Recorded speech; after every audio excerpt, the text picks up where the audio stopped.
your budget. So let's go ahead. $2,000 income. This person um, has a job that pays them $1,000 a paycheck, bi-weekly paycheck, $2,000 a month, and they want to budget. So remember, based on the rule we have, I'm going to basically get a comment shape here, and we want to put $1,000 to needs, $600 to wants, and $400 to savings. Oh, 4,000. This person is rich. To savings. And so that makes it fairly easy. We know where we're starting, right? Your savings is exactly what it is. So I've broken it down into emergency savings, investment savings, project savings. I would always advise to make sure you have enough money in your emergency savings before you move on to your investment savings. Mostly because if you have a situation where you randomly lost your job or you randomly fell sick and you needed to make some payments or to keep yourself afloat for a month or two, you need to have at least 3 to 6 months in your emergency funds to be able to survive. Your investment savings, you're saving for the future, for when you retire. So you need to make sure you're taking care of yourself now with your emergency savings. And then when you have that, you start saving for your investment vehicles. That's going to take care of you 30, 40 years from now. So all that $400 is going to go to emergency savings. Or if you want to be a risk averse person, you can put $300 here and $100 here. Project savings is to go into projects. So my wife and I, we love home improvement projects. You don't want to see us when we are working on our home and the decor and stuff. It's war.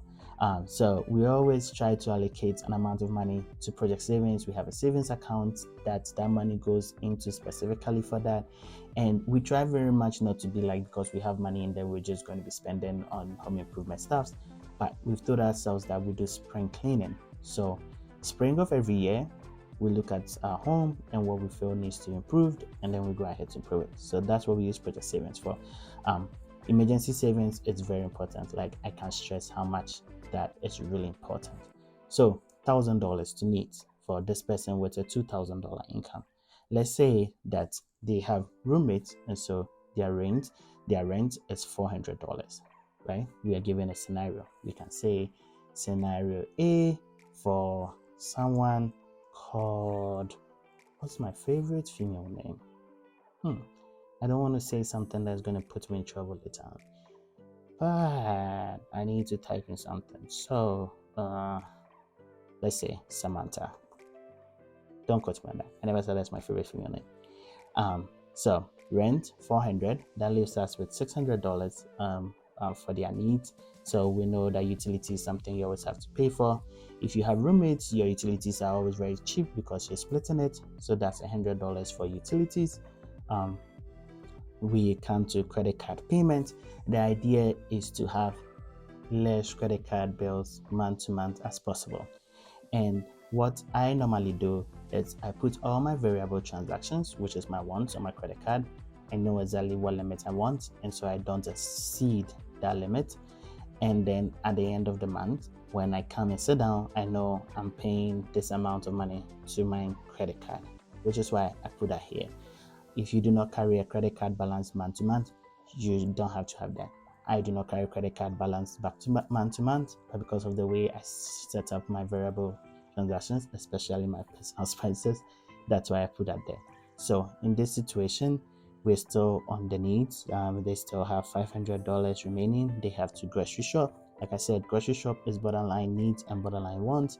Let's say, to be honest, foodstuffs that are not US foods are very expensive in the US. I'm not gonna lie. It sounds so cheap. It sounds like you can take 10 tomatoes and oil and just put it together.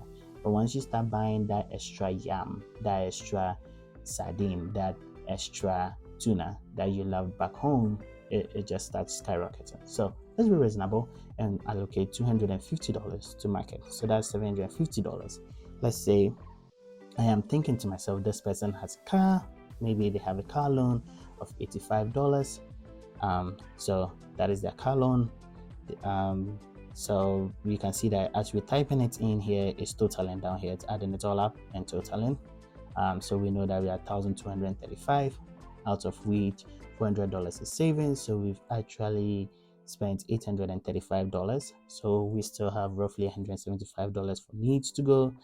We're still going through education. If you are someone like me, I believe in continuous education. I always want to educate myself. I subscribe to Udemy and all these channels, and once in a while, I buy myself a course to go through that would improve me. So let's say you allocate $50 to education. Tithing is very important, right? Very important. I cannot overstate how much you need to pay your tithe. I'm Christian, and so I believe in tithing. I don't know what other religions call it, but donations, it's important. I believe the more you get, the more you have to give out. So let's say 10% of the amount of money you can spend on your needs. So let's allocate $100 to it. I know my wife will be chewing my head right now and telling me that it's supposed to be 10% of your total income, so that should be $200. But everybody's different, so I'm just arranging this to match. You can see we have $15 more. So you can come look here yourself. Some of the things we didn't do. If you have a car of $85 car loan, you need to buy fuel. Like, fuel is important. You cannot live without fuel, and so you have to allocate an amount of fuel. But if you do allocate that amount of fuel, you notice that you are $35 over in your needs, and so you have to ask yourself, do I want to take some money from my wants and put that into my needs, right? All these are scenarios. I'm saying rent is $400, rent could be more, and so then you have to readjust certain things. Sometimes you have to sacrifice a lot of your wants to make sure your needs are accomplished, because those are things you cannot do without, right? So we're going to come back here. We're over $35, and so we're going to subtract $35 from market, and which means that you have to make that sacrifice to make sure that you're still within that range if you want to keep whatever wants you have for yourself. Now, once I generally put into personal expenses, right? So you have $600 for once, but let's be honest, you go out with your friends, and so let's put $60 for going out with your friends, going bowling, doing all the fun stuff in life that you need to do so you do not get depressed. You eat out sometimes. That is definitely not a need, that is a want. So let's say eating out is expensive in the US. You allocate $150 to it, which is probably you telling yourself you're going to spend $35-40 a week whilst eating out, and you don't want to go more than that. So that would probably mean buying more fast food instead of sitting in restaurants.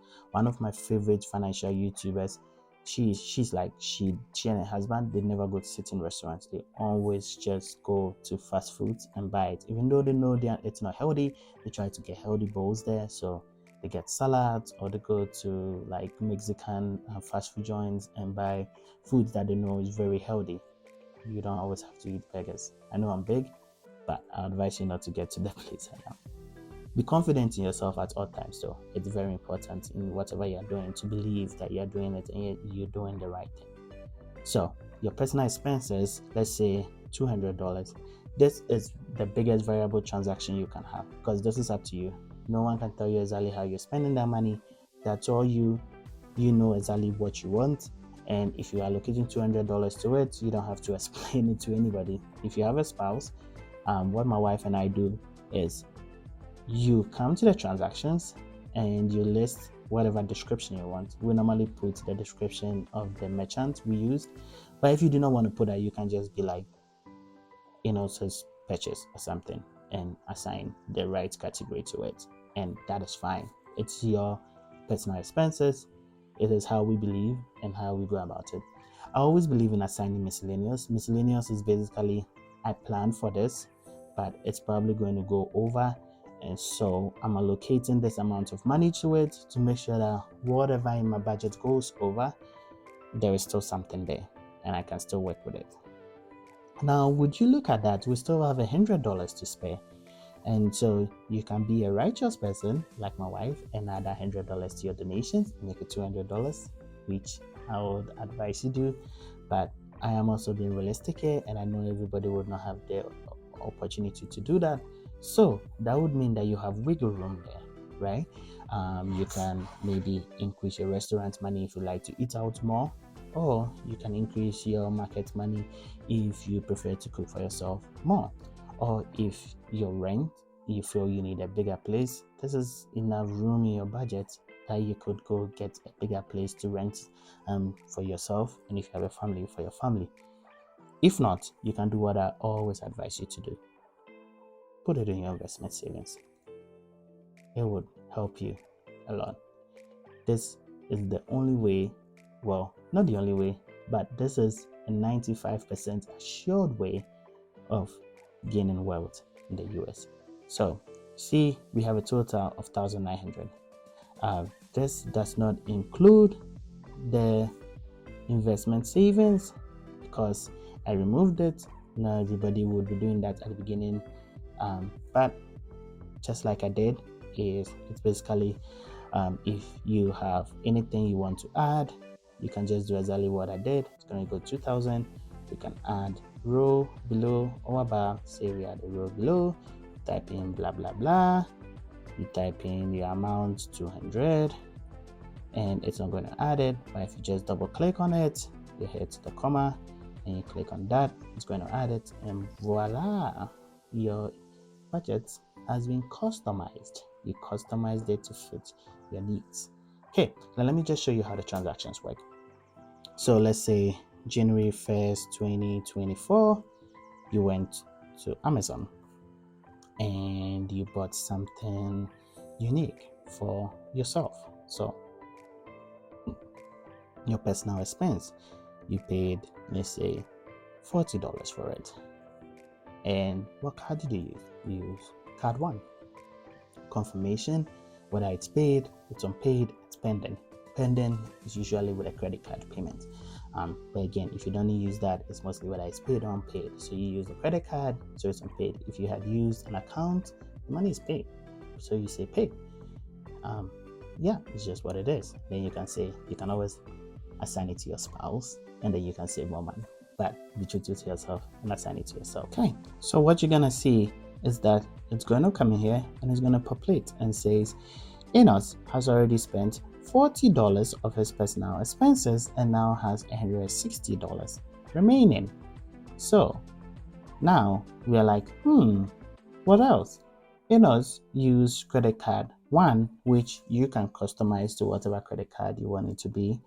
And as you customize it, you just make sure you change the name here and you change the name in here. And I'm using Mac and I use numbers. I love numbers. Anyone who knows me and Excel, we don't work out, but I can always create an Excel copy for you if you need it.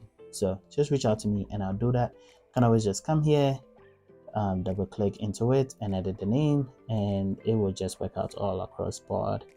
And so card 1, $40 is showing the transactions. You spent that in your budget. It shows you how much you have remaining. And the unique thing is in your total income, look at the cash flow, it's already subtracting. So it says you have $1,960 remaining. So this is basically how the spreadsheet works. As time goes on, we'll talk more about the transactions and how and what you should be using your money for. And again, I can't tell you what to use your money for, that's all up to you. But the budgeting aspect of it is what's important today, and we just broke that down. And as you can see, it's always important to have a budgeting plan. Like I said, I believe, well, I don't know if I said that, but I believe in saving 50% of your income, and I always work towards that. If it means bringing in more income or it means cutting in more expenses, that's always what I want to do. But everybody is different, and that's going to be difficult for other people. So it's always important to keep that in mind. What I just realized is that we didn't allocate, we said $85 to auto, and that is saying it includes insurance, car wash, and all things car related expenses. To be honest, $85 means your insurance is roughly $35 and you're driving a $50 car, which might not be something you would be able to do. So to be realistic, again, auto is very important. We need to pay that. There was $100 off based on the needs and the wants. So let's say we realistically increase auto to 135 and we cut down investment savings to $50 a month, with the idea that once you're done saving for your emergency funds, you're going to take that $300 and start using it as an investment vehicle to create